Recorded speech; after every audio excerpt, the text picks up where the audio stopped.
Good morning, good afternoon. Morning, guys. How are we today? Not too bad. A bit fluey. A bit fluey, yeah. Join the club. Kev, I'd like to welcome you back, mate. How are you feeling now? Yeah, I've had I was in a terrible state last week. I really was with my neck. You know, I was frightened. I was in tears on Saturday morning. I thought I was going to be paralysed. The neck was that bad. It really was. I was lying in bed and the missus come up and I couldn't move my neck. And it was like, if I move, because it happened to my mate, he didn't get paralysed, but he had a broken neck. And they said if you moved it the wrong way, you'd have been paralysed. So it frightened me, you know. Scary, man. It was that bad, but with the anti-inflammatories on the Monday, it just went plain sailing after that. And by Wednesday, I was up and about, you know. So, and who says that drugs are bad? Yeah, I know. I'll take you nothing anyway, yeah. But yeah, I'm fine now. Yeah, lovely. Good stuff. I'm very glad to hear it. Thank you. Eugene, how are you, son? I'm doing well, it's a bit wet in Malaysia, right? It's raining every day. Yeah. It's raining every end of the year. I call it the Malaysia winter, right? So yeah, it rains and it rains. And that's still like 25 degrees or something. Yeah. Yeah. It gets real hot before it rains, right? So and Simon, I'm sure you have the same temperature up in Stockton. Yes, absolutely. Yeah, God knows what it is now. It's going to range between -5 and 0 today. So yeah, I'd swap places with you, Eugene, anytime. Yeah, we're blanketed with snow today, and I've got a bug of some kind. So good morning, Alan. We saw you. Morning, Alan. Go on, I hope you're feeling a bit better today. Mark Swift, Enoch out, big up all. Absolutely. I have no clue who this bloke is. Oh yeah, that's Eugene. Yeah. And we will get beat 10-0 thanks to Enoch. Yeah. Well, is it really that funny? I don't know. For 5. Yeah. Okay, then, chaps. I've been a little bit sick over this weekend, so I haven't really prepared anything apart from this and the next one. So please feel free to talk amongst yourselves. What do you think, Man City versus us lot? Okay, so let's do the stats first. I mean, you know, I hate going on about historical stuff because obviously we're a different team, different players mostly, different manager, of course, but we have beaten them 5 times out of the last 7. I think I'm optimistic. I think I know we've got 10 players out, and they've got a couple out as well. You know, De Bruyne's out and what have you. But I'm optimistic. I'm always optimistic anyway, because obviously last week I predicted a 2-1 win and we lost 2-1. So hopefully that doesn't go the same way. But yeah, I think we were talking backstage before, and I think I know we're vulnerable at the back, obviously. But Basuma's back in, so that's, you know, hopeful. And we've beaten them 5 times out of the last 7 with defensive mindset managers. So we've got an attacking manager. I think it's going to be a cracking game. I don't think we'll keep a clean sheet like we did in February, but I think it's going to be like a 4-2 or something like that, you know. 4-2? Yeah. To who? To us. To us. Okay, I've just put on a predicted lineup, which is probably a little bit strange, but I don't even know where to start, to be honest with you. I think Vicario, Porro, Royal, Davis, Udogie, Basuma, Højbjerg, Dyer, Kulu, Johnson, and Son. Now, saying Dyer, I think that there's a distinct possibility that he will play as a defensive midfielder. What do we think about that, chaps? I thought you'd been given the hee-ho. I thought you wasn't going to play ever again. But really? Okay. Yeah. Oh, that's what I heard something in a press conference that He said, "Would you bring Dyer in?" He said no. So yeah, maybe I'm wrong, but you know, Adge likes to play mind games. Yeah, no, but the truth, why Dyer in midfield, right? Well, I'd rather play Skip than Dyer in midfield. Yeah, right? Yeah, that's true, right? Unless you say you want to put in Dyer to handle the balls coming in to handle Haaland, right? On the headers and all that, right? Yeah, we're gonna be screwed today. Yeah. We're screwed today. Yeah. It does depend how big the screw is. That's all. Big enough for the Titanic, I should think. And it sank. No hope today at all. If we get anything out of it, it'll be a result to me. But I think we're going to get 3 or 4-0. That's why I told Simon, I'm looking at a 4-0 that we're going to lose. Haven't got onto the predictions yet, Kev. Come on. It's one out of the way. I think that's the trouble. Is Sarr still injured then? Yes, apparently Sarr's out. Yeah. Sarr's out. Yeah. So who else can we put in midfield, right? So I guess in midfield would be like paper tin, right? If you don't put in, we don't even have Bentancur anymore. Bissouma, Højbjerg, Skippy. Who else can go in that after that, right? So what's down to the youth team then, haven't you? Because I don't think there's anyone else who's gonna be able to fill that gap. And that's true. Mark Swift says, "Wish I was screwed any day. You saucy mare." Yeah. And Alan, big up. Everybody says Alan, big up. Nice to see you, mate. Always good. Sure. Always good to see you as well, Mark. So I just want to tell a little story. I had a mate called Jason many years ago, and he was always quite flush. And he said, right, for my birthday, we're going to go and watch Spurs versus Man City up in Manchester. And we, unfortunately, the night before, he celebrated his birthday in a pub and he drank a bottle of Disaronno. So when I met him at Heathrow Terminal 5, because he was paying for the flights to fly up to Manchester, let's just say he wasn't very well. He'd been, how can I put this politely, shitting out of his arse the whole night. And he couldn't walk very well. Because of that, because I think he had some Chalfont St Giles or Nobby Styles or whatever you want to call them. So we got up there and we checked into this very nice hotel. And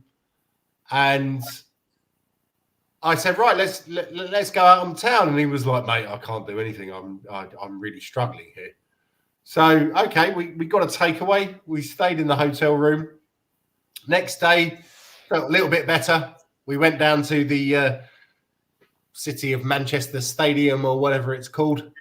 Got in there, proper lively, right next to the Man City fans. Sang like, we always used to do on away games. And Jesus Navas scored in, I think it was the 3rd minute. And we lost 6-0. Oh. Okay. So I'm just going to say that was my one and only time at the City of Manchester Stadium.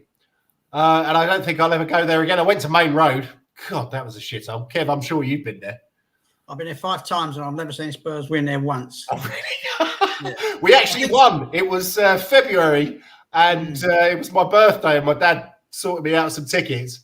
And Sergei Rebrov hadn't scored for I don't know how long, and he scored the winner. And it was like jingle bells, jingle all the way. Oh, what fun it is to see Tottenham win away. Yeah.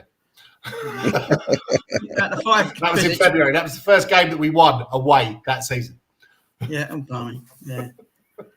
3 draws out of the 5 visits I had. The 0-0 one was the worst. It just didn't stop raining all day. From the time we got there midday till we left there at 6 o'clock, it just rained.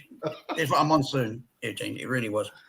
How did you get there? Did you take the train or someone give you a lift? Or that was a coach, that one. Was a coach, was it? Okay. Yeah, that's a coach, that one. No, I remember getting back on the train on the way back, and there were a fair few bloody noses and bloody lips and stuff like that. They'd had a right Barney afterwards, but we always seem to have a a problem with that lot. I think it was mainly because of the 81 Cup final, wasn't it? Yeah. But there was also when I was a youngster, I think I was about 16 or something. We played them at Main Road in the FA Cup. Do you remember that when they came on the pitch? Mm-hmm. Oh, so I stopped the game. Sorry, They tried to stop the game, didn't they? Yes, they stopped the game. Yeah. And I think we were 3-0 up or something, and Terry Phelan then ran the length of the pitch and got one back for them. And I remember going to the league game the next time, and we couldn't get in because we didn't have tickets, and they kept saying, no, you need to go to the ticket office. We went to the ticket office and said, no, you need to go to the gate. And what a nightmare that was. But I think we beat them again that day. But Mark Swift, that 6-1 was bad. Was so bad. Alan, but guys, somehow or another, we are this hoodoo team for Man City, right? So let's see whether that black magic still works for us. But like I said to Simon earlier, right, we did lose to them last season away, right? So you never know. You never know. I think if we had a fully fit team, we'd give them a go. Yeah, if we had a fully fit team that, that is not what we have in looking down there, what you're looking at now at the thing that's scrolling down there. I think we will have a good chance to beat them, not even give them a game. But what we have in defense now, what we saw on, the game against Villa, I don't think we have any chance, because what I saw again the game against Villa is that Villa didn't actually take advantage of our weaknesses, right? Like lobbing the ball over, let people chase them, and we don't have defenders who can run. So I guess that will be more or less Pep's strategy today. And while we play our high line, right, Ange ball, so that's going to be. I don't know. I mean, I'll be glad to watch the match again, right? Because last week I couldn't join you guys. I watched the match outside, and the game was a bit early. But this game is a bit late, so it's about 12:30 a.m. my time here when it starts. So so it gives me some time to waffle about Spurs at the moment. Well, I'll tell you why I think we'll win. Like Man City, the whole reason they win, which I haven't done much of lately actually, but the whole reason they win is they contain the teams that they play, contain possession-based football. Now, the way we play, even as it is now, with everybody out, they can't do that. They won't be able to do that. You look at, especially with Basuma back, and we've got a few weak links in there, like Højbjerg, and I don't think Dyer will play, but especially at the back, obviously. But we've got people like Porro that more than make up for it. We will not let them have 95% possession. Hang on, Haaland to be subbed off after he scored 5. Pep won't let him get a double hat-trick. No, definitely not. The thing is, the only reason we didn't win, against Villa is because of the offsides. Well, there's two reasons. One was the offside. We couldn't finish our chance. Well, we couldn't stay onside. Yeah, I mean, Son was below par, but it was mainly the through balls, obviously, because we kept getting offside. If we'd have checked our runs and checked the through balls, we'd have won it easily, no problem. The main reason for that was Højbjerg. Taking 2 trussages instead of 1, playing it first time through to Son and all that kind of stuff. But if he's playing today, they've had some time to work on that. They would have seen the video from the Villa game and say, look, why are you taking 2 touches there? Let's just do 1, bang it straight through. Son knows what he's doing. And then that'll be massively improved. Ange knows what he's got to work with. And he'll keep more or less the same team as last time with the added bonus of Basuma. And that's the way our way through. Aston Villa have played more teams offside than anybody else in Europe. We're right out there. And that's where we fell down. So, Man City don't do that. They rely on possession, and we are not a team that will let them have possession. Simple as that. That's why I think we've got a chance of winning it. But during the Villa game, what I saw with Villa is that I thought they were reserving energy or some sort because of their midweek game or something. They didn't actually come at us. You get what I'm saying? We possessed a lot of possession. We went at them, and of course, like what all of us know, that if we were more clinical, right? Within the first half an hour, we should have been about 2-3 goals up. But we weren't clinical. That is part of football. If you're not clinical, you get punished, right? And when we went up, they got back control of the game and they started to attack us. And whenever they attack us, we look like shit. So I don't know. Yeah, so I think it was a demolition job on Bentoncourt. That was the turning point, I think. Yeah, and then Cash. Cash. You know, Cash has always done the job on most of our players, right? So What's a wanker? Yeah. It is what it is. So, but my fear now is that, my fear now, right? If we want to compare City and Villa, my fear is that Pep will know what to do against us, you know, even with or without possession, right? Because he will surely take advantage of our weaknesses, and our weaknesses is called Davis and what's the other guy's name? Royal. Yeah, that's centre back. Davis and Royal, yeah. The other guys. I thought Davies had a great game against Villa. He actually played pretty well, I thought. Yeah. No, but the mistakes in defense, that's the problem. I don't think you can blame the defense for that game against Villa. I think you can blame the forwards, because if Sonny had stayed on side and everyone else had had their shooting boots on, we would have won that. No problem. Yeah. Decisions and all that. I think they actually, maybe Porro. I think Porro's a great player. I'm still struggling a little bit that, you know, every time we have the ball, he's in midfield.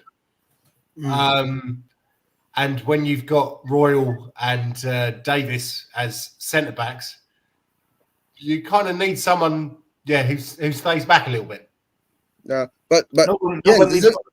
He's picked up the ball in our own half and he's pushing forward with it. That's when we've got the ball. Not all the time. That is Ange ball. Right? That's what the fullbacks do. They invert back into midfield.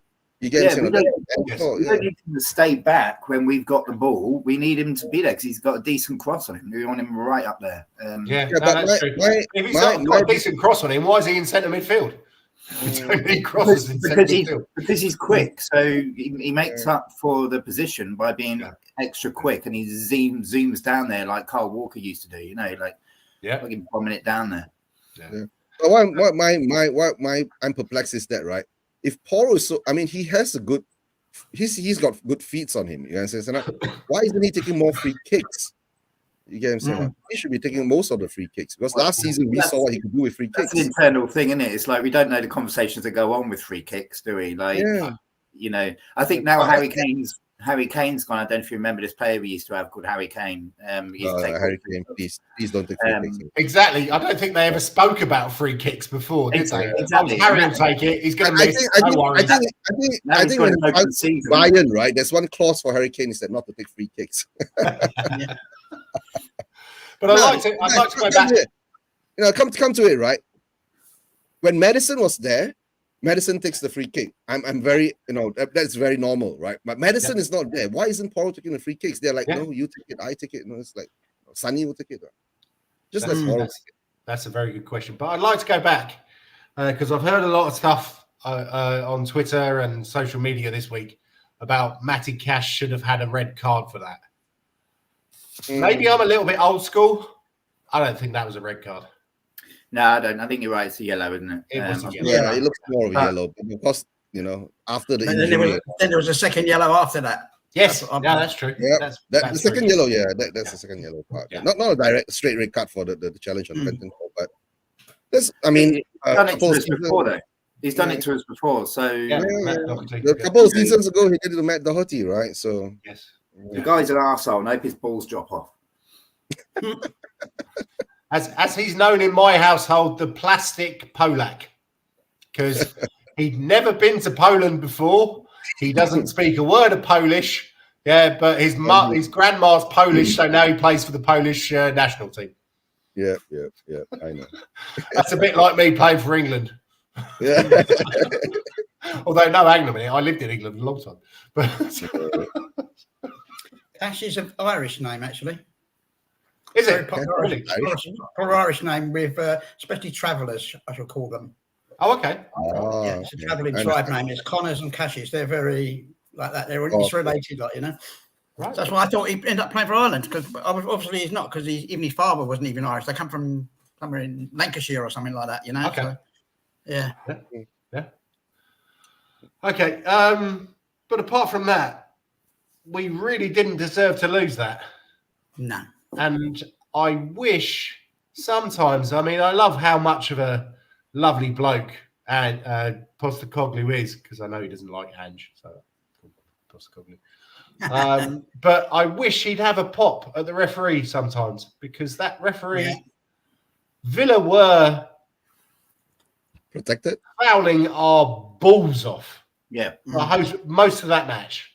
Yeah. And he did absolutely sweet Fanny Adams. Yeah. Yeah. It's Oh, what so many bad referees, and they've got so much more protection now than ever. And it's like, well, yeah, I'm all for not abusing referees and all that kind of stuff. But where's the accountability? Like, there's so many of them that are crap, and like the decisions they make cost players their livelihoods or millions of pounds every single season. Nothing is done about it. Yeah, they don't get any punishment whatsoever. They're so protected, aren't they? And it's like you need to be held accountable. There's so many things that you could do to make them hold accountable. I tell you what, let's start bringing in like interviews. So you're allowed to interview the referees, like whoever it is, Sky or whatever. Let's get them interviewed. If they know they're getting interviewed, then they'll make better decisions. Yeah. Hey, Brian. To tell the truth, right? Why I think I don't know what to say this anymore, right? You have 22 players on the pitch, right? And you add all their salaries together, right? The referee's pay is like pittance, number one. And they get paid pittance, and they have to make the most of the decisions, number two. So I guess when the referees, these days when referees go onto the pitch, right? I guess the ego will take over, because, you know, they are the most lowest paid person on the pitch, but they have power over all these multi-millionaires on the pitch. So I guess it is what it is. But the decisions going against us at this moment, I guess, I look at this more like a PGMOL payback for the Liverpool game, which is, tell you the truth, is not our fault, right? It was their fault, right? And they should be accountable for it. But what Simon says is correct. Referees should be revamped, you know, at this time and moment. And they should be held accountable for a lot of the decisions. But the problem is that maybe the pool of referees, the standard has been dropping for the past 10, 20 years. You get what I'm saying? And now when you add in VAR, right, they're using that as another scapegoat, right? And of course, my other conspiracy theory is, right, the referees are owned by the bookies, so screw it. Yeah, wouldn't surprise me in the slightest. Controversial statement. I don't know if you watched the. I don't know if you saw the Watford game yesterday. A defender, you probably wouldn't have, but my best mate supports Watford, so I kind of follow them as well. And their defender scored from the halfway line, and it went over the goalkeeper, and I was just like, bloody hell, that looks like Pedro Mendes. Remember that? Never forget it. Yeah. And I was just thinking, oh, bloody hell. Yeah. That would have been nice. The goalkeeper didn't actually get near to it, but it was from the halfway line. So anyway, I'm chatting shit. This season is the weird season where players are scoring a lot of goals from the halfway line. That's how I see it. Yeah. And not only in the Premier League, or I mean, I haven't seen, has anyone done it in the Premier League yet? I don't think so. Right. Harry Kane scored one for Bayern from the halfway line this season. Yeah. I've seen some in the lower leagues. Yeah. In the lower leagues. Yeah. I think it's really a shame, because when VAR came in, then the referees had an excuse to not make decisions. And that, I think, is a really bad move, because now the referees are like, well, what can I say? You know, I make a bad decision, I get jumped on, so I'll just let VAR do it. And now there's no accountability from anyone because VAR is like, oh no, yeah, well, the referee should have done that, and the referee's like, well, sorry, VAR should have done it. Yeah, you're saying, Jens, you're pushing responsibility. But the thing, I think VAR, right, it should be an objective tool, not a subjective tool, because now we see VAR being used as a subjective tool. Because today when this happens, right, it becomes a red card or blah, blah, blah. Then the next day when this happens, right, it's not a red card and sometimes it's not even a foul. So they can't even actually, fix, right, what is right or what is wrong. Yeah. You guys, VAR is not the problem. It's the people using VAR. That's how I see it. So it is what it is. We have to live through it. So yeah. It's how it's administered. Yeah, we can tell we've got incompetent people in the Premier League and PGA and all that, because VAR is used in a lot of other sports very well and fine, and nobody complains about it. So why have the Premier League managed to fuck it up? It's so easy. Why did we just have the fourth official sat there where he usually stands with a monitor in front of him, and he does everything, and then he can actually be there, and because all he does at the minute is just stick a board up for the subs, which he can still do, and obviously the injury time, he can still do that, but he can see something on there, and the managers can go to him, and we'll have a steward there as well, just to stop, the rowdy ones, and he, the manager can go to him, like in American football. If the manager looks at it and thinks, right, he's definitely made that decision wrong, you can throw a challenge flag down. It's like, right, I'm challenging that. You get 3 challenges per game, and then they can review it there and then. And it's like, but Simon, you must understand American football, right? They had all this technology from more or less day one, and they've perfected video technology that they have, right, for the past 20-30 years. Premier League, football in general, not even Premier League, right? Football in general has just adopted this technology in the past less than a decade. So I think it'll take time, right? So for it to actually develop to become more of an objective tool than a subjective tool. But the problem is that while we're going through that process, there'll be people taking advantage of it. You get what I'm saying?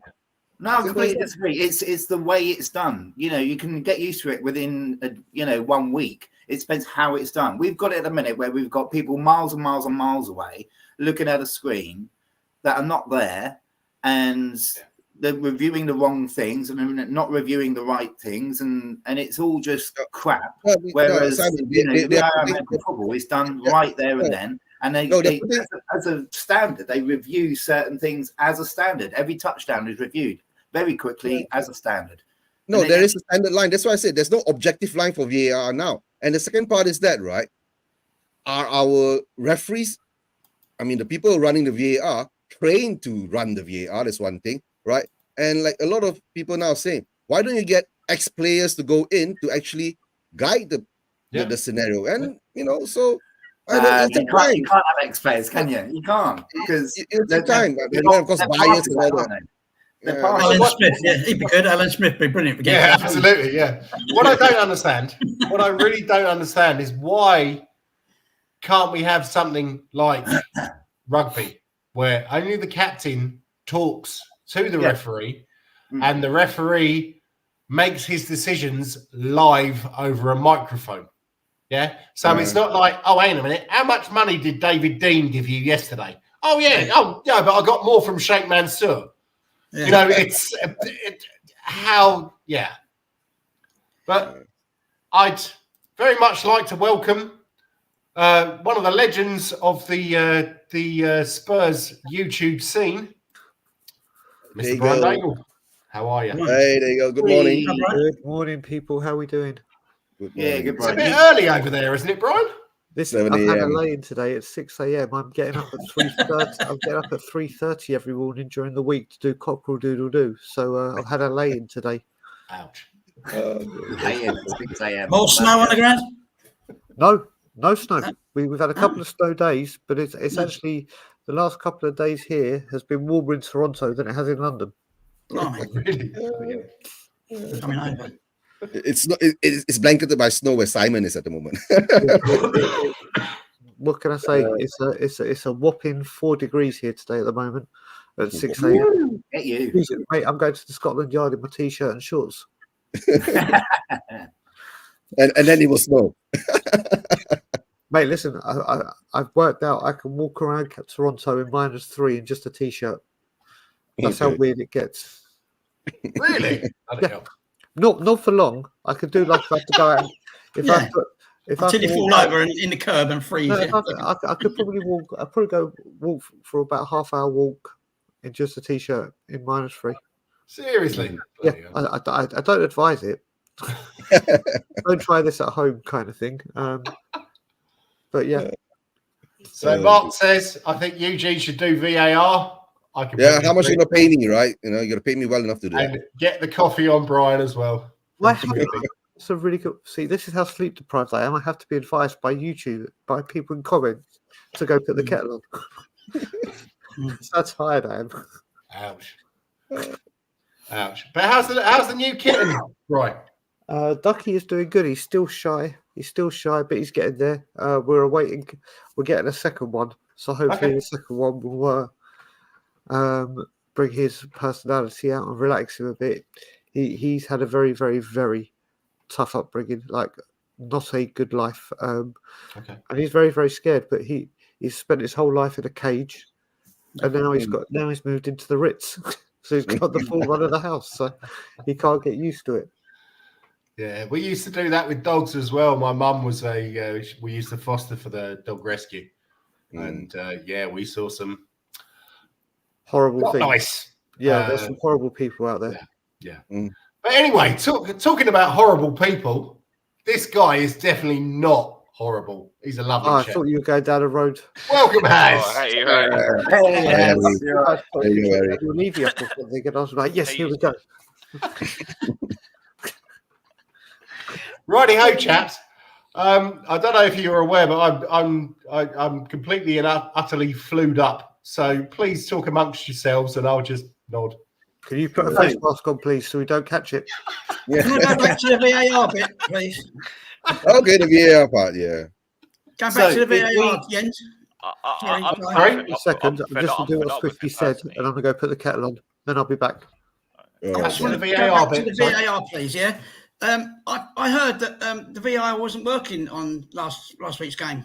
For the first 10 minutes, there was no communication between the people at the ground and wherever they hold the thingy bob. There was no direct communications link was busted, and they couldn't speak to each other. So when they remember when Kulu had the shot and hit the post and came out, and the elbow that was glossed over. That wasn't dealt with at all.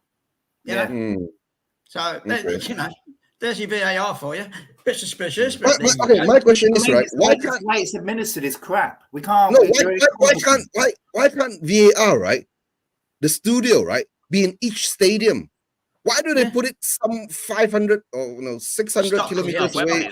I think is it Wembley Park? Is it Wembley or something? Yeah, why do they put it there? Stockley Park or something, isn't it? Something like that. Personally, I'm fed up with it. You know what it is? I miss when back football was like in the 90s and 2000s, where they make a decision and you just move on. It's just like, and all that. You know the waiting, right? So we had a 5-minute one the other week. I just went to the toilet for 5 minutes and came back. I was like, I'm not going to sit here and wait for VAR to make a decision. I'm going to go to the toilet and come back. By the time I came back, they made the decision. I was like, that was a good use of my time at least. Because it's just like, because I'm just fed up of waiting. I think it needs a redo, and I think we need. What did they get in, like pilots or something this week? Didn't they, to get them in and have a talk to them about how best to use it? What the fuck are you on about? Like, let's get the people who've been doing it for years, like Eugene said, have been doing it for like 20 years in American football. Let's get the guys who administer that to come in and tell them how to use it properly, for fuck's sake. And I think we discussed I was talking to my friends about this last night as well. VAR is pilots. No, Simon, you think pilots? Yeah, pilots. I think we should get European referees, personally.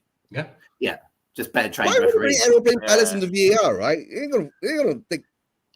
What's the logic for that? Now they're talking about sin bins as well. I mean, oh my god, this is not fucking American football or rugby. No, ice hockey. That's where you get sin bins. If we've got one of those, Romero will be in there for like half the game anyway.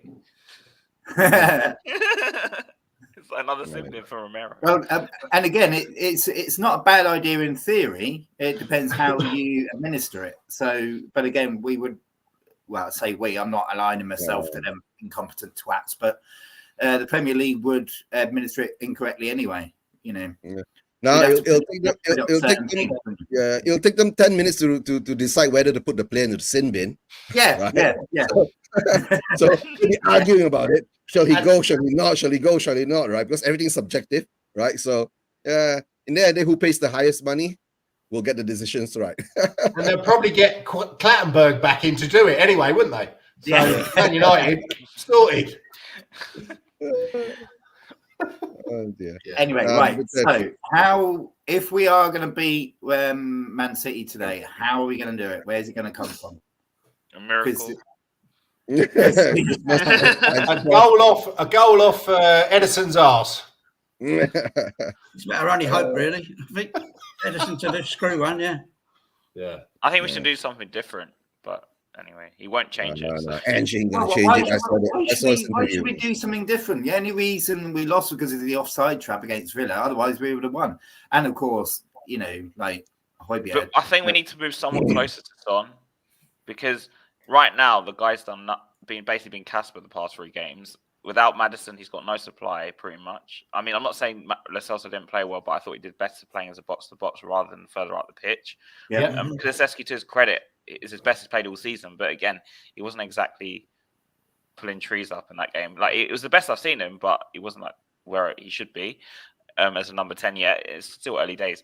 But I would play like a lopsided 4-4-1-1/4-3-3. That's what I would do, because we need to do something different.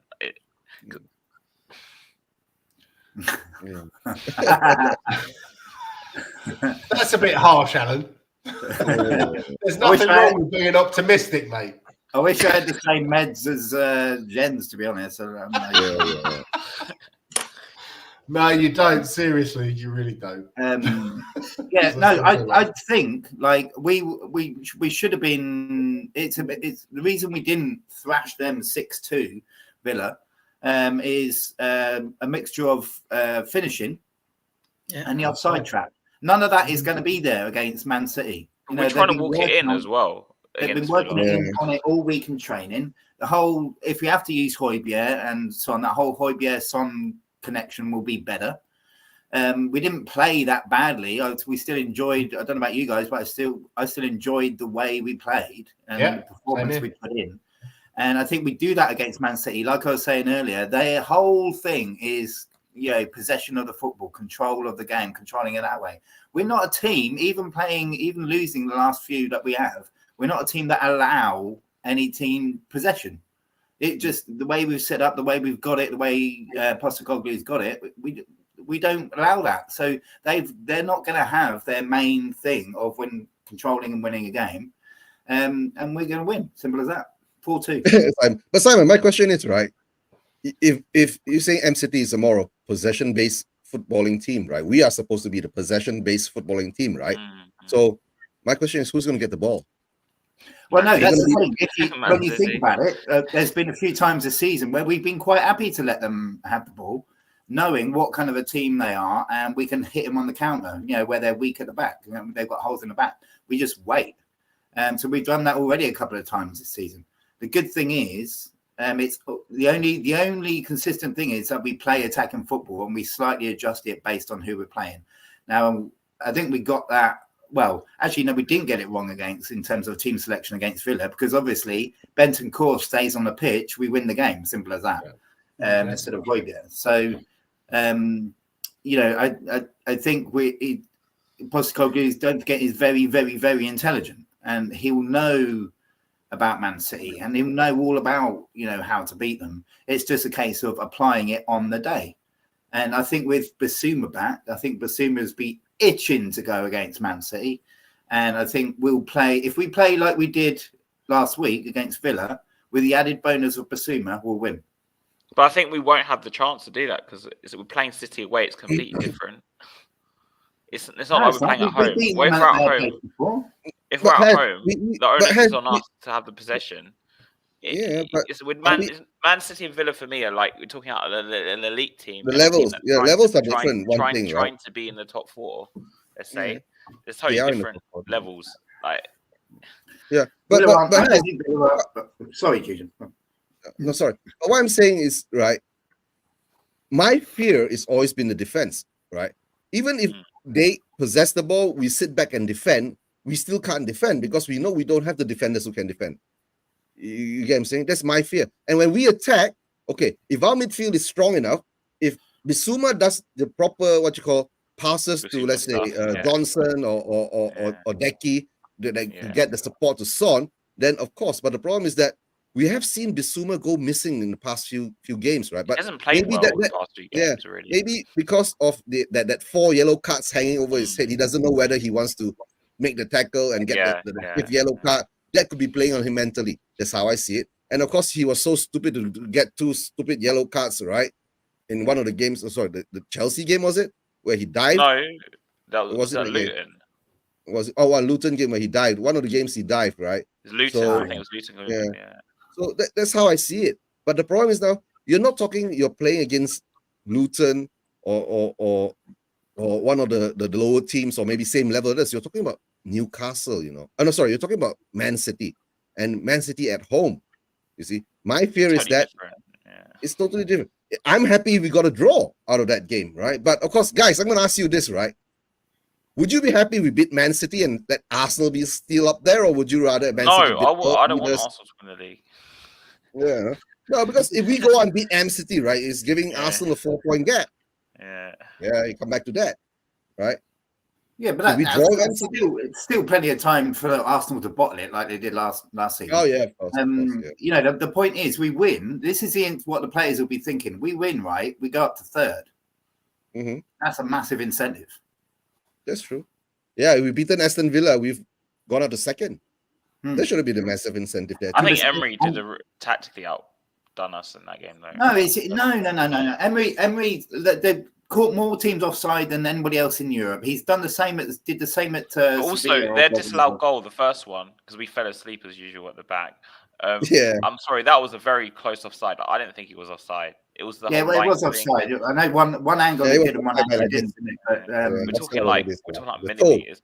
Yeah, well, no, I think it's a shoulder and a foot. So to me that's offside. But Villa aren't an elite team. They just catch teams offside. That's all they do. They've got 1 or 2 players like Watkins. But that stops the other team from scoring, though. But the thing is, though, in that game, I have to say, though, we were trying to walk the ball in the net. Like, Johnson had a chance to shoot, and he decided to try and pass it to Son, who was completely offside. Yeah, and here we go. Johnson's a bit disappointing, really, wasn't it? Considering the start he's had, he's a bit disappointing, really. Right, I think that's the thing, right? I think as well as Bissouma, they'll look back. Bissouma will be disappointed with himself, obviously, but he'll be itching to come back. And Johnson will look back at that performance and compared to his earlier performances and think, where the hell was I? And he'll be itching to come back and go at him. It wasn't Johnson coming back from injury, right, Simon? Say again? Johnson was coming back from injury. You're right. Yeah. So he's coming back from injury. He could be a bit rusty at that moment, right? To make the correct decision, to shoot. To shoot the ball instead of passing it. Right? To tell the truth, at the Villa game, right, we should have shot a lot of times, but somehow or another we kept passing it. Like Brian Hill did that pass, remember? He should have already shot, and he did that pass back, try and pass it back to Decky, I think it was, and then Yeah, that's the only thing. Yeah, that's true. Trying to walk it in. I think Hill had an amazing game against Villa. I think obviously what we found out is that he hasn't got a great shot on him. If you're a decent keeper, you're going to save a shot from Brian Hill. That doesn't mean to say he won't score, but creatively, he's bloody brilliant. Like he's completely. I was surprised Brian Hill didn't fall over when people tackled him. Yeah. He's still got that. He's still got that thing, but he's so completely unpredictable. And I'd hate to be a defender and go up against Brian Hill, man. Like. That's I'm happy that he didn't fall over when somebody bumped up to him or something.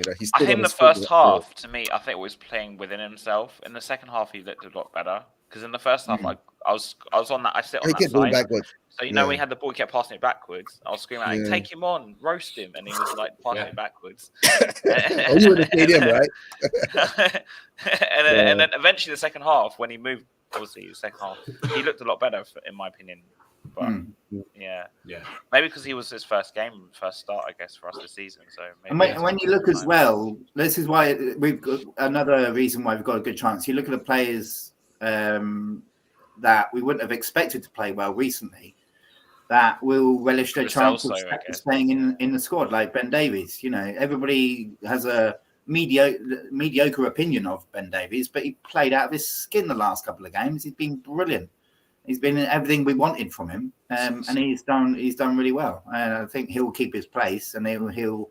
The only obviously issue is who's going to mark Haaland. That's the thing. Royale. Are you playing Dyer? Are you going to play Dyer today? I don't know. That's the thing. That's the best joke I've heard all year, Harry. If it was me, I'd put Dorrington in. I don't care at this point. Just put Dorrington in. I just want to see someone different, please. But the problem is putting Dorrington in, and he's going to get roasted. Yeah, and that's not good for a young player. So, Jens, what I'll say with this is, and I've said it on quite a few channels and mine, Japhet Tanganga made his debut against Liverpool. Yeah, I remember that. I was there. Peak Liverpool, and was the best player on the pitch for us. Yeah. Just because, listen, don't get me wrong, Man City is a different beast. Haaland is a different beast. I don't know why we've gone for years where we say, we don't want to rock their confidence. How do you get anywhere in life if you don't get a promotion at work and they say, right, you've got to give this presentation? Oh, no, I'm not going to do it. It might rock my... No, you're like, fucking do it. Fair enough. Yeah, but it's experience, though, isn't it? It's experience. I'd rather see Dorrington play today and make a mistake and learn from it than Davies and Emerson make a mistake and go, oh, there they go again. Same thing. And you've got to remember, you talk confidence. Every single youth team right now is flying at the top of their league. Yeah. Confidence is sky high. Not that, listen, I don't know why our fan base, and I've had this conversation a lot. Newcastle are playing a 17-year-old. Manchester United are playing an 18-year-old. Arsenal a few years ago brought in Saka and Nketiah and Emil Smith-Rowe. Man City are doing it with Lewis, Foden, whatever. They didn't listen. They're playing with very, very good players, but we've got it in our fan base now that if you play them, they're going to foul. Why? Yeah, I saw that quote that you had on Twitter the other day about the Newcastle fella. Yeah. And that's we've got the same problem. They had a massive injury list. And I think how stupid this shows where our fan base headset is. They said the 17-year-old played because Newcastle were depleted with injuries. I'm like, hello. Look at us. I'm like, okay. And then I put a tweet on, which is quite funny.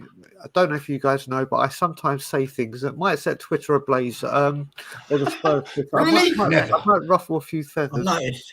But then when Lloyd Kelly came out and we came out from Tottenham tears, we're not pursuing him because of his injury. We're concerned about his injuries. It's like, he's had the same injuries that he had in the summer when we were trying to buy it. They didn't change his injury record in the lot.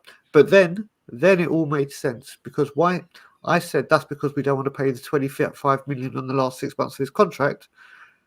And then Alan, bang on, 2 hours after we announced that we're not, we're looking at not pursuing Lloyd Kelly. What do we do? This is very true. We announced that there's a very, very good chance that we could bring in Japhet Tanganga back. So why buy an injury-prone player when you can bring one back for free? And they say, oh yeah, but he'd be very, very good in an Ange system. He hasn't played a single game this season. No. He was injured for the first 7 weeks.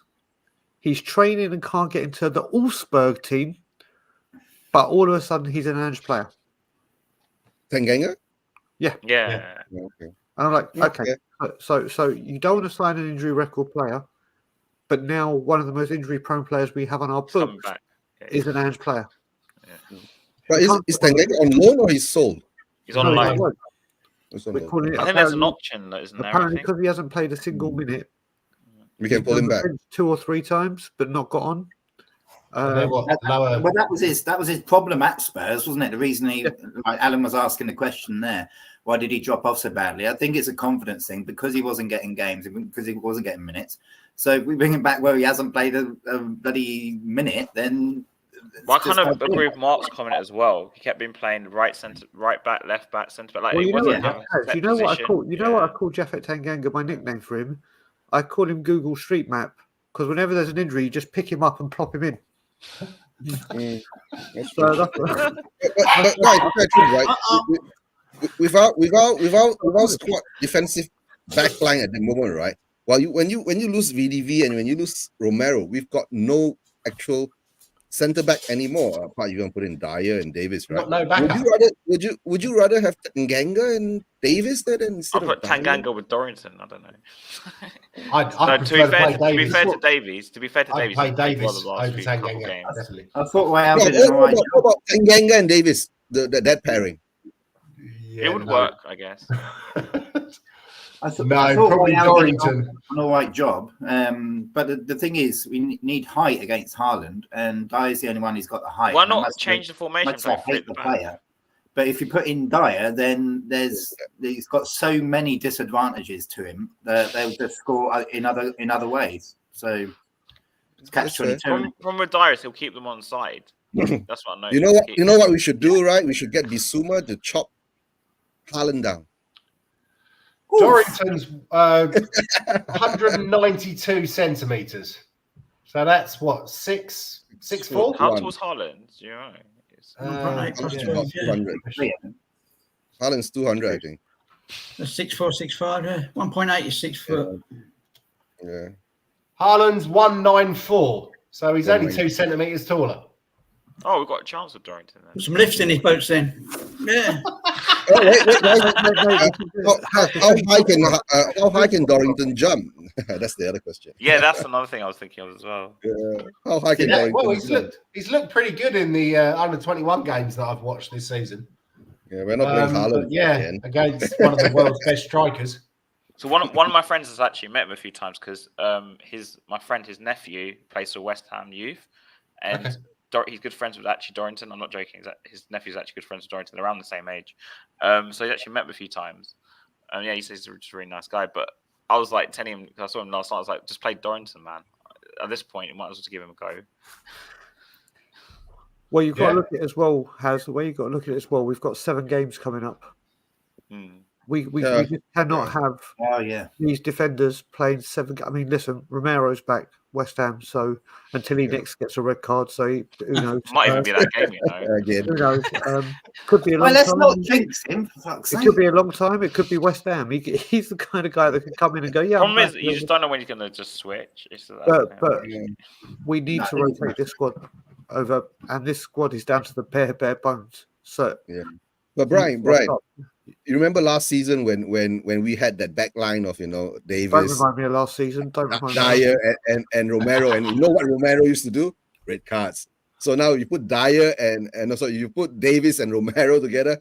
That what you said, the West Ham game. That's a very high possibility of the red cards coming in again. But you got a red card playing with Van der Ven though. The thing is, I don't think it's a personnel thing. I don't think it's a personnel thing. I know it's Romero himself. We are pretty stretched, but I don't think it's a personnel thing. It doesn't matter how many we've got because that will get solved in January anyway with Langer. Hopefully, is it? You think so? Is it? Well, in January. Well, let's give Langer again. I'm an optimist. So let's give Langer a chance. New guy in the job and all that, but. It's the personnel isn't the thing. Like, we can get that solved easily in January. It's how it's set up against each team. So, we've got an intelligent manager, a manager who knows what he's doing, and he can do. I've got confidence that he can do work wonders with what he's got, and he has done. But surely he has to change it if he doesn't have the players to play his style. Yeah. Okay, guys. I've got another question for you guys, right? We've lost 3 in a row. Okay. No, but that's not because of the way we've been playing. No, it's nothing to do with the way we play. I'm saying we've really lost 3 in a row. Okay, so we're in a rut. Okay, so and we're playing Man City. I think only the Wolves game was our fault. You know, I've lost concentration in the last few minutes. So everything else has been things that we can't control. You know, like I mean, Chelsea we could though because we've got the red cards.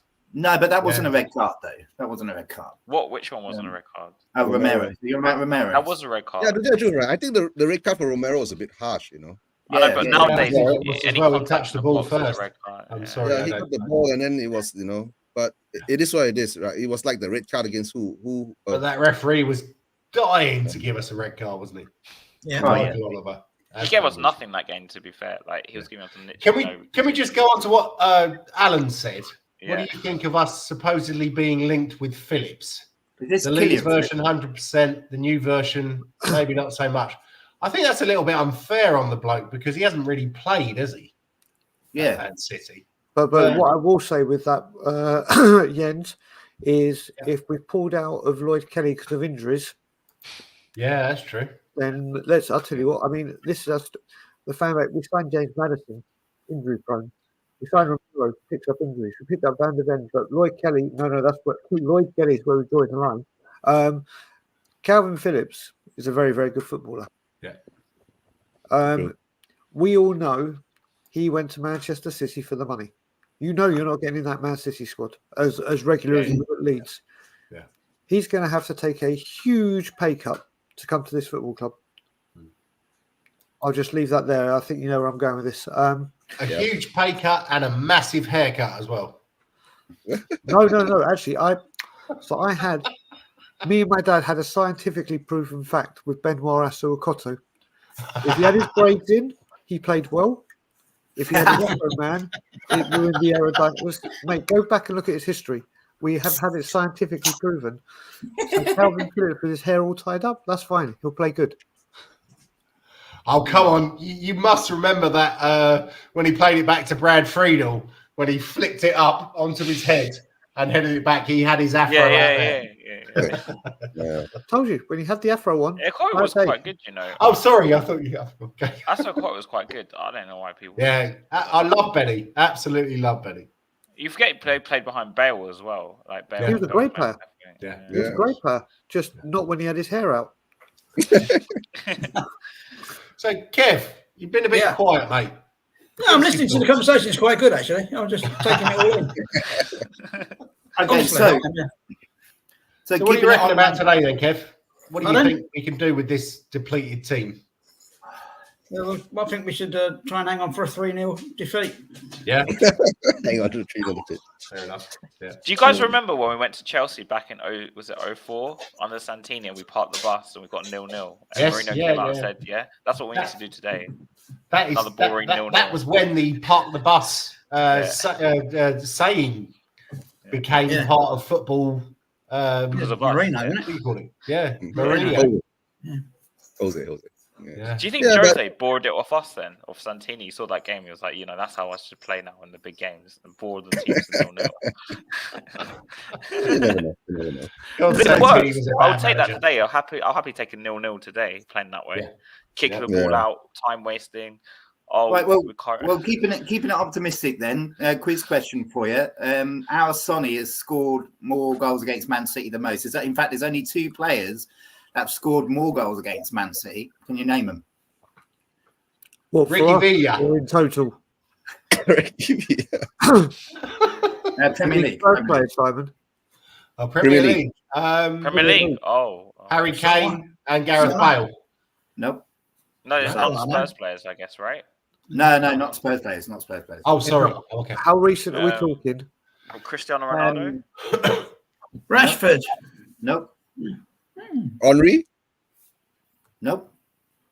Shearer. Hey, from the Red Lion. Much more recent than that. Oh. Ivan Toney. Hey, from the Red Lion. Nope. Didier Drogba. Nope. Still currently playing. Still currently playing. Salah. Yep, there's one. Well done, Ryan. I said that about 3 minutes ago. You got drowned out. Sorry, Kev. Sorry, Kev. Run this back just to prove it. Go on. Eric Dyer. Eric Dyer. Eric Dyer. Hat-trick of own goals. Emerson Royale. Nope. Is the other one still playing, Simon? Yeah. In the Premier League. Okay. Give you a massive clue, but not in the Premier League. Not in the Premier League. Jamie Vardy. Yeah. That's the one. Well done, Brian. Well done. That's the Oh, one. wow. Didn't I was Vardy going to get that say record of 11 Aubameyang games or scoring in a row or Lacazette. something as well? Isn't it him who got 11 games in a row scoring or something? Mm. Or something That's like actually a very good point, Jens. I should have gone European players, but I went Championship. There you go. Mate, Harry Winks is flying at Leicester. There's so many people saying he's the best player in the Championship. that. Yeah, I've heard that too. That could be his level, Brian. That's his level. No, you know what? I'm not. It's not his Bring level. him back. It's not his level. People have got to remember when we had him before he got his injury at Burnley. He was outstanding. He was outstanding. Yeah, he was. And then we've had so many different managers asking him to do so many different things. Someone's put his arm around him, playing the football he likes. Listen, if he comes up to Premiership, will he revert back to type?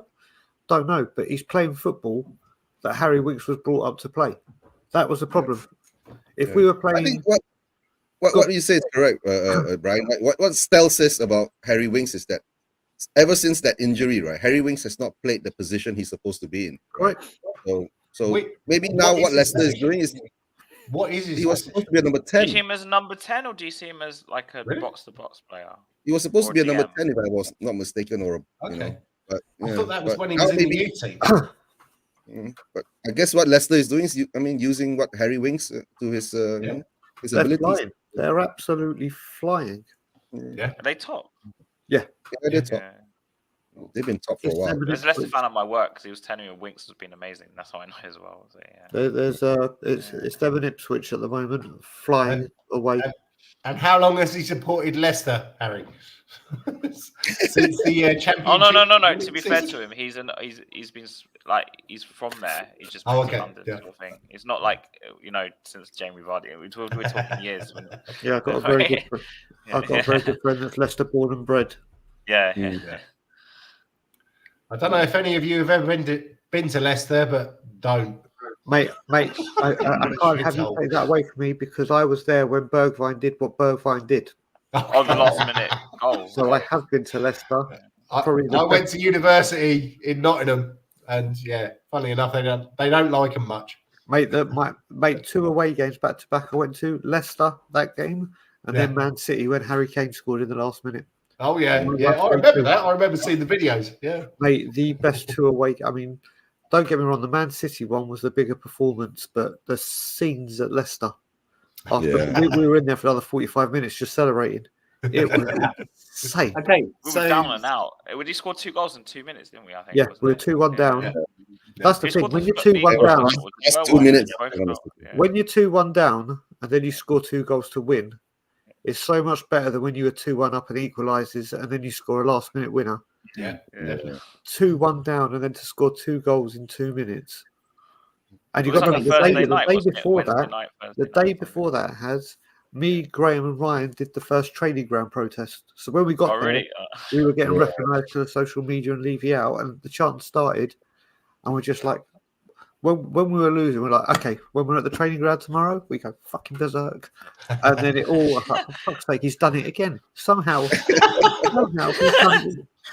Like he did with Kulusevski and Bentancur, but that performance, that game, oh my god, was incredible. It was crazy. Like I thought we were out. I thought that was it, and then Bergwijn scored 2 goals in like 2 minutes. Oh mate, is he still at Ajax? Yes, he is. And look at the state of them now. Last time I saw they were in relegation trouble. They still Ajax is last, right? Ajax were in the bottom. No, they're not. No, they're I think 12th. Okay, they're on the third. They're giving everyone a head start. But anyway, I cannot believe no one's asked this yet. But Jens, how are you feeling about the Euros draw? What are you going to do? I'm hoping to be there in Frankfurt because it's not too far away from. It's about 2 hours on a train, and so I'll be like, you England or Denmark? I'm like, I can't really make a decision, mate. So I'll just go windmilling. Or you could be Holland as well, mate. You can have 3 teams. Yeah. They're in France group, right? It's France. As long as you don't get a half and half scarf, that's all right. Just don't get if Greece get through their qualifiers, he's going to start a trend in the third scarf market. Yeah. No, Sorry, you can have one third. Yeah. Not a half and You half. know, you know, Brian, if Greece get through the qualifiers, they're going to be in Turkey's group. Oh, really? Oh, Jesus. It's going to be That'd be Turkey, Czech interesting. Republic, Portugal, and Greece. If Greece get through. Yeah, I could have a second team there, but I'm not going to get into that right now because it will open Pandora's box. But all I can say is I didn't even know the draw was going ahead yesterday. That's how much shits I give. I didn't even know. I watched it. Yeah. Another one in about 20 minutes. Oh yeah, we've got the FA Cup draw, don't we? The FA Cup draw, yeah. How long? 20 minutes, 5 to 1. It says. Oh, So mate, it's we've 1 got to o'clock, do a live basically. watch along for that. Let's start. Okay. Well, in that case, do we want to wrap this up then, fellas? No, I'm saying you should do a live watch along. We should stay. You think We'll get City away in the cup. I'm gonna have a 7-year-old running around like a mad woman, a mad child in about 20 minutes. So yeah. Well, by the way, what channel's the draw on? ITV. I've been watching it. It's been on social media. Thanks for that, Kev. I can't even watch it. It's on a fucking ITV. I mean, sorry. We're number 40 in the draw, I think. Red, I'll speak to you after. I pay £75 a year. I have every single channel in the world for £75. ITV, BBC, Sky Movies, Sky Sports, Sky Pay-Per-View. Oh, I think I know what you're talking about. I'm not going to say You name it. You name it. Everything. I can get that, and I don't even pay anything. Believe me, the service I get with them, it's the best. The best. Nice. We got Viaplay, and that's pretty good. But unfortunately, we get that off my father-in-law, and he's thinking about cancelling it because the Formula One season's over. So. Right. Oh yeah, Right. Formula One.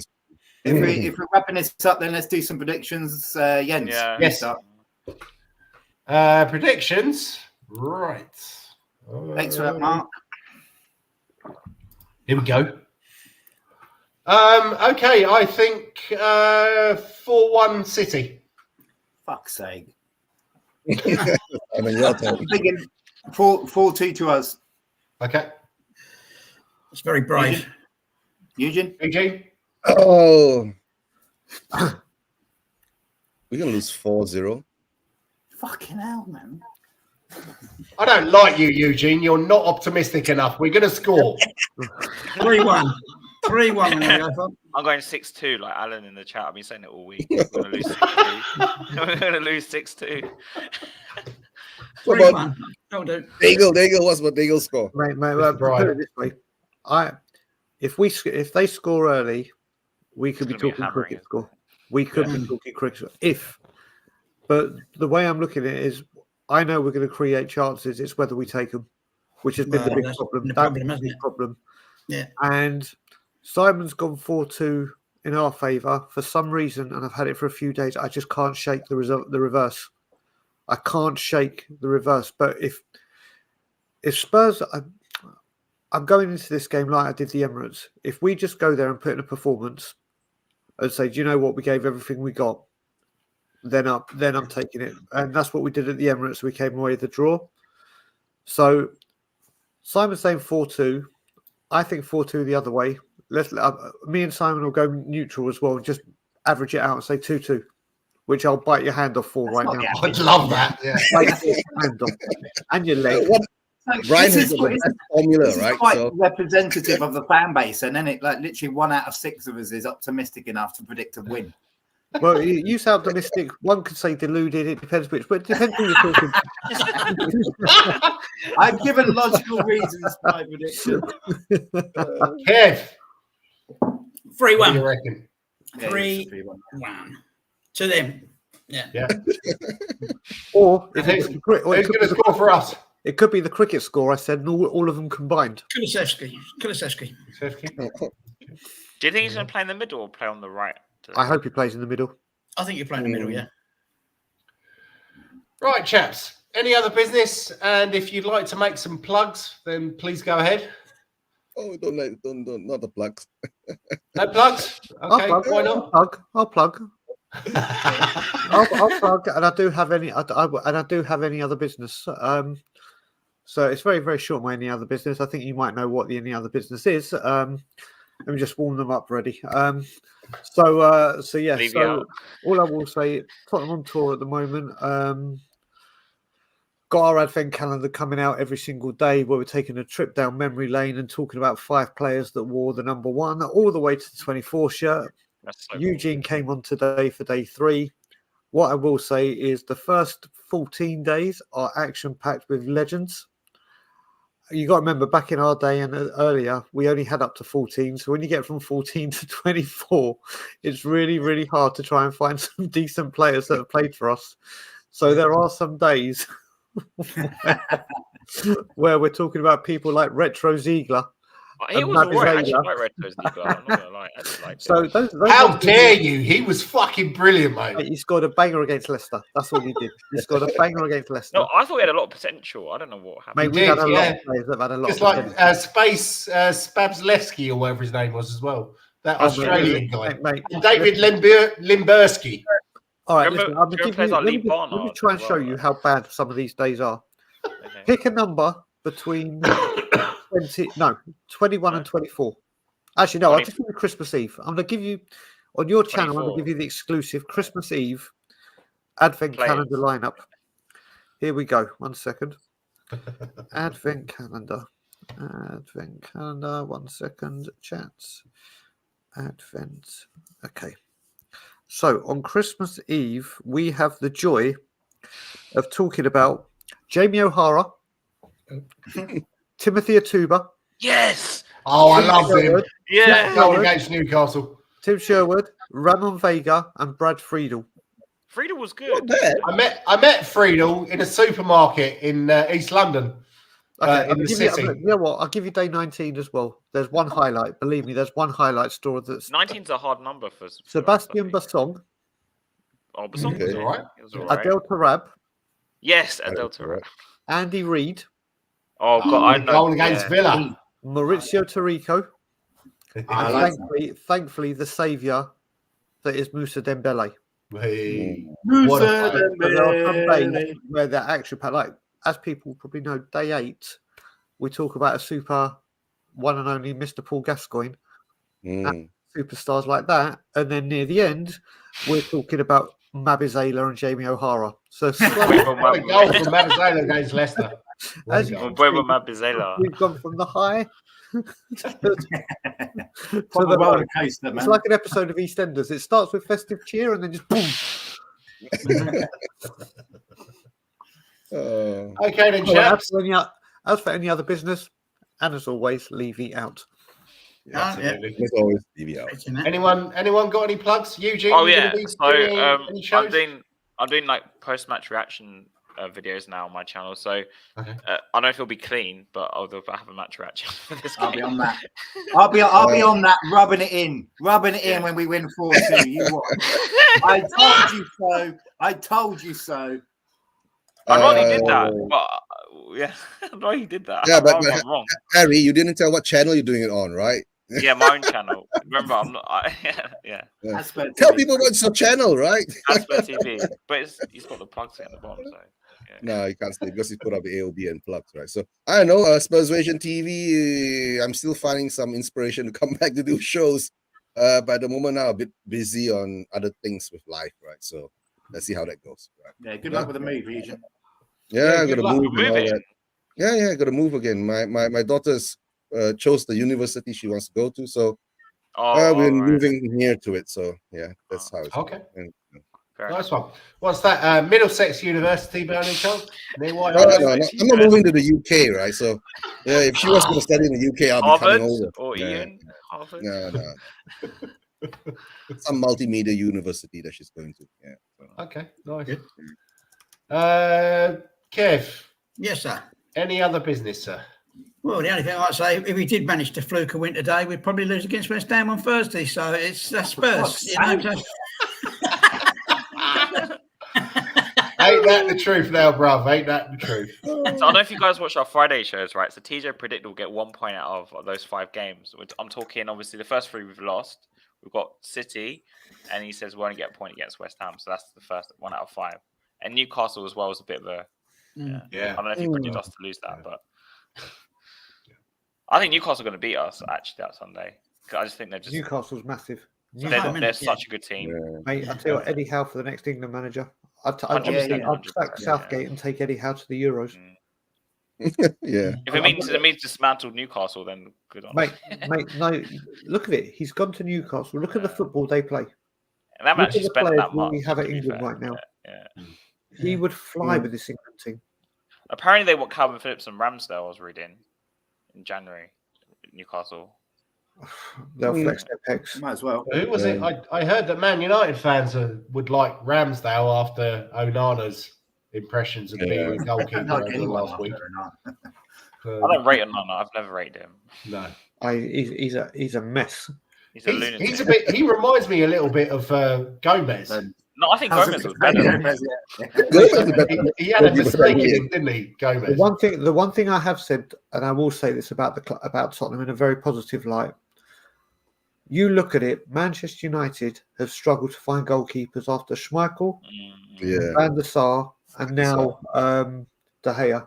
Arsenal, when they left Seaman, Jens Lehmann, people have struggled. Chelsea, when they lost Czech, we have struck gold on the first attempt. I think Chelsea's still struggling with goalkeepers. But no, they normally once Czech when they had that they find a player to come in and do the job.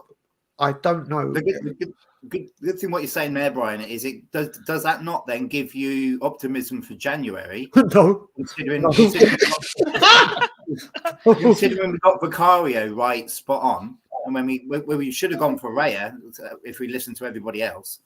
But you think you say that though? But let's be honest, he was second choice target. One window out of 45.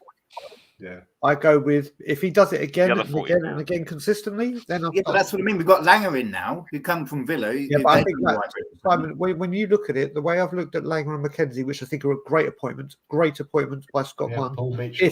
If they're allowed to do their job, I think January should have been mapped out as soon as the window closed. Right, what do we need in January? Where do we go? What do we do? I think Langer and McKenzie may have something to do with January. I think they're fully geared in to start working on summer acquisitions for when the summer. I think it's just a bit too. Listen, I don't know nothing about what they do and their jobs, but it's a step in the right direction. But I would have said Paul Mitchell was a step in the right direction. We know how that worked. But listen, it's got to start from somewhere. It's got to start from somewhere. Remember, Brian, earlier we were talking about this, right? My indicator is very simple. If we get the players we need in the first week of January, right, then maybe we're on the right track. That's 100%. That's what I've said since October. People know considering our injuries, if they don't get anyone in the first week, sorry, not kill. Annoy. I went a little bit hardcore there. Annoy. I'm not judging this window on money spent, on where the players come from. I don't care if they come from the Australian League, the Japanese League, the American League, the Canadian. Well, I will care if they come from the Canadian League. But if they come from anywhere, I don't care who they played for. I don't care what position, or I do care position-wise. The only barometer I've got is how quick they come in.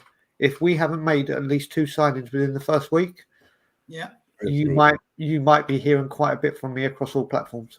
I mean, Nelson and Saha, they're fine. I'm actually taking a class right now to try and get my message a lot clearer. I don't think I'm coming across well enough. I think I'm very misunderstood. Right, no, Brian. I think you know the chairman will miss you at the training ground. You know, holding up. mate. He's praying that he doesn't hear someone's coming back from Toronto. He's checking the flights. Okay. Anyway, chaps, it's been an absolute blast and lovely to speak to you all. But we're going to wrap it up now. So, come on, you Spurs. Leave out. Leave it out.